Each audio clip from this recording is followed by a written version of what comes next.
This year, Dubai stages round one of the first ever IRB Women's Sevens World Series. 3 years ago on the very same ground, it was Australia who captured the first ever Rugby World Cup Sevens title. It was the most amazing experience. There was the top 12 players in Australia for sure. The girls were at their absolute peak of fitness.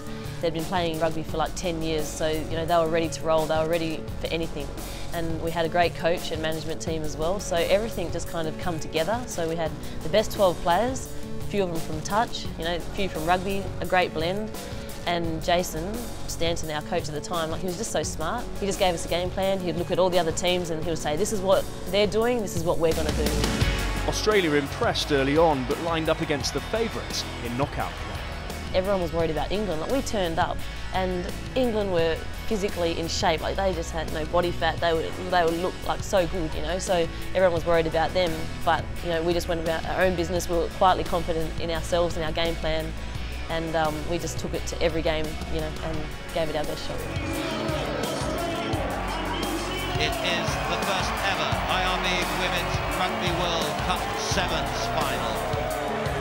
I don't know if I should say this, but I remember being sent off, and in those 2 minutes, that was the only points that New Zealand scored, so I didn't feel so good about that, so I had to come back on and redeem myself. But the crowd were going crazy, and I just remember it hurt so much. Like, sevens is the most challenging sport that I've ever played, but I just remember digging deep. Leave nothing in the tent, nothing. Do the hard work, let the subs come on and lift us a bit. 1, 2, 3, top! Our captain Cheryl had said to us, we've got to fight for every inch on the ground, and that's just what it was like. If we wanted to win that World Cup, we had to fight for every inch to win that final. The glory to Australia, and that's what it means. So fast forward 3 years, what can we expect now from Australia's women? I believe we are going to be so much better than the 09 team. Australia, with the mix of the touch players that we have and the good blend with the rugby, I don't think anyone else in the world will come close to us. Just with our spatial awareness and our ball skills, as long as we get that toughness coming in, I think we'll be all right. The number of competitions that are being played around Australia, it's like every city, every town wants a piece of this sevens buzz, this Rio 2016 Olympics. So everyone wants their sevens comp and they want everyone to come.